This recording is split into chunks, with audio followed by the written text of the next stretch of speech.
Do you own a GTX 10 series card and want to get a bit more performance out of it?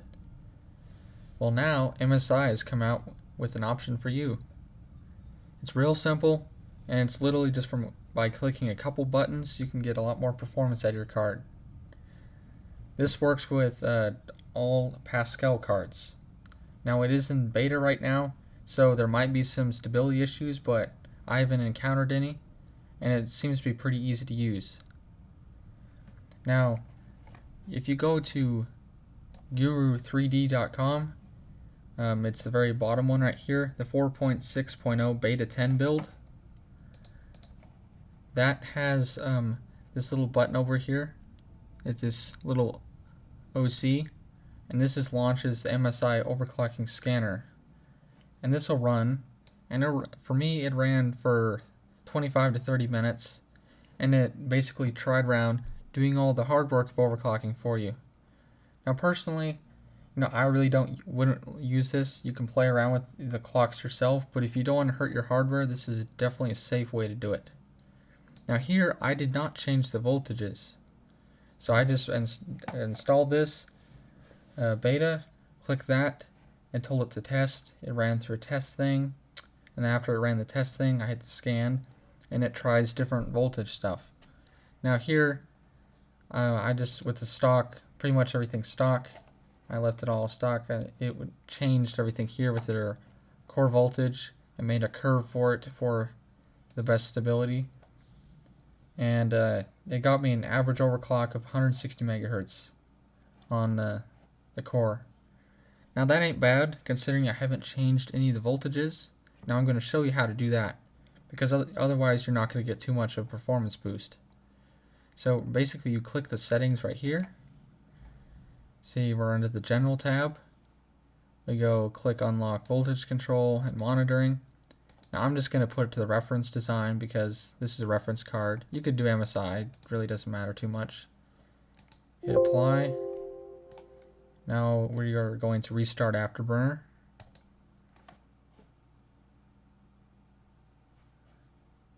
Okay, so that's going again. Afterburner should be coming up.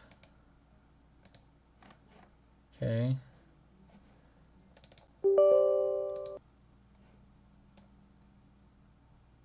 So I restarted Afterburner.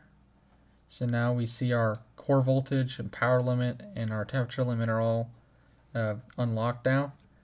Now for me, I wouldn't change the temperature limit just because it's personal preference, not to put it up too high, keep your GPU cool. You can up your power limit and you can change your voltage, but unlocking this allows the overclocking scanner. If I can go over here, so here's what it looks like. Now I've already ran a test earlier, so it already has a baseline stored in it, and I can just run a scan. Well, I'll do a test again just to show you.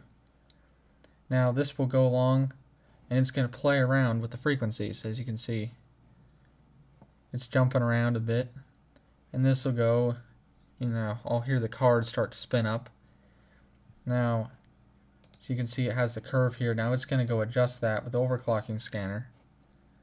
And then it'll go, and it'll take a while. And once this finishes, then when it does the initial test, it'll give you confidence level. The shows you how confident it is that you're going to get an overclock. And then when you do the scan, it will then do like kind of after baseline test run, it'll get your final, result. It'll put that out. Now, it'll try 4 different times, each time trying with a different voltage curve, and then it kind of averages out to get this. Now, I guess it's an easier alternative to manual overclocking. That can be time consuming, and this is a relatively safe way to do it.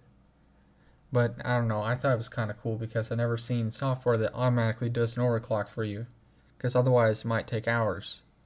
Now you could probably get better overclocks by hand, but hey, if you want a one-click boost, you can go try out this MSI Afterburner beta. And so right now it's playing around with the core voltage a bit, and this will go for quite a while. Now the card, you can see the usage is up. Now it's going to do this for a while. Now at any point in this video I do not sound clear, please just put a comment down there with your question.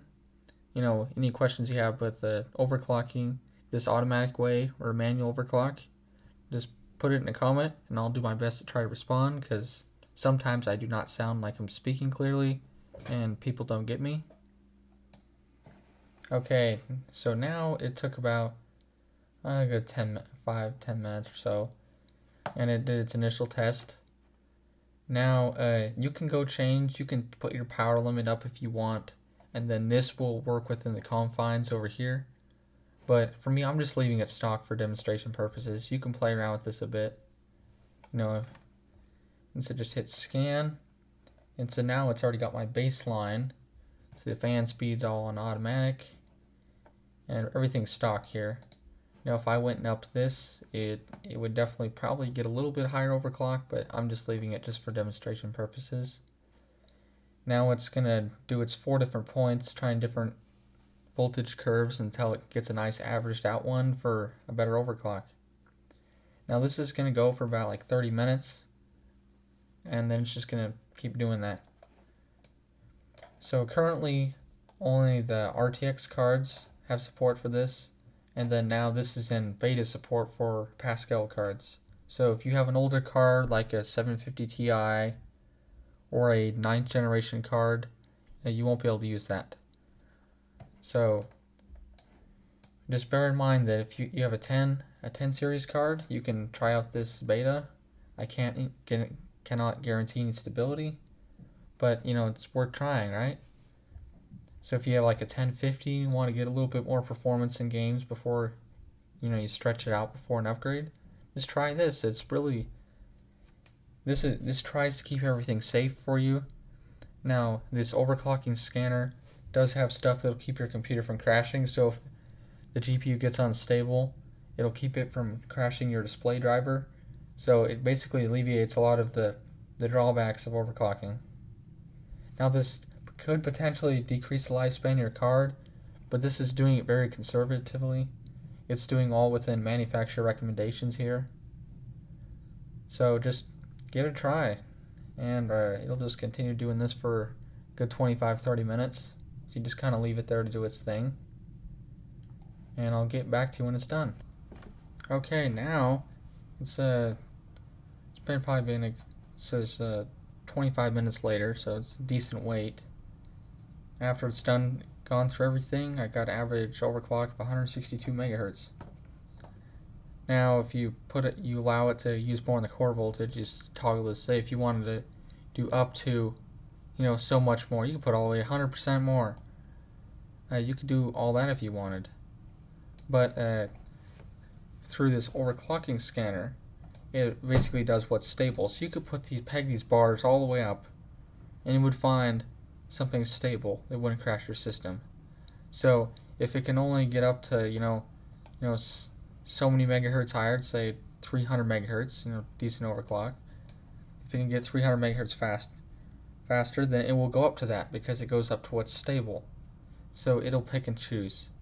So for you guys, I'd put it up, a decent chunk. Put the power limit up some if you want, or you can drop your power limit down if you want to. You could help save on power for your card, I guess, and heat. You can turn it down if you want. But using this overclocking scanner, it pretty much just chooses what's best. And if you want to custom tune your fan curve, you can also do this with MSI Afterburner. You can just toggle this for different temperatures. Say if you wanted, when it gets a bit warmer, let's say when it gets to like roughly 60 degrees, it kicks the fan way up. Well, if you can go apply that, and when the temperatures, here's the current temperature right now, the temperature gets up to 60 degrees, it will kick the fan up. So you can kind of tune around with this. It's really simple to use. Now if you were manually overclocking, you can manually toggle around with stuff, and then save different presets. Now here you can see the output over here. It's been exported to MSI Afterburner. I can go save this new preset. I'll save it as number 1 right here. And that'll be my profile number 1 with the custom fan or frequency curve that it figured out from doing this pretty much 25 to 30 minute procedure. So that's a little bit different than that other preset I have. But if you let this go up higher, because remember, it won't hurt anything. If you're doing this automatic overclocking thing, it'll do it safe. But if you're doing this manually, do not put that all the way up. Just put it up a bit and let it choose what's best. Now, personally, I wouldn't use this, but hey, I thought it was kind of fun to do a video and try it out because it's kind of interesting. It's just kind of like modifying the turbo boost on it and everything. So it's not super hard to do. Just install MSI Afterburner. This is the 4.6.0 beta 10. Click this.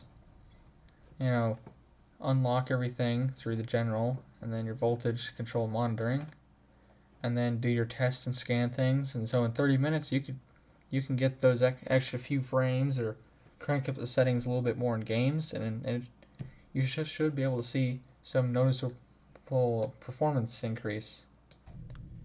Now, if you like this video, please consider dropping a like or subscribing. For my upcoming videos, I have a capture card now that allows me to capture the footage from my Laddie Panda and Raspberry Pis and stuff. And so my next video will probably be a long-term review on the Raspberry Pi 3. I've had it for over a year now, and I've used it quite a bit. And it's the main computer I've been using for a while. So it's a nice little machine, and I hope you all would enjoy seeing some content with it. And I think that's all for this video.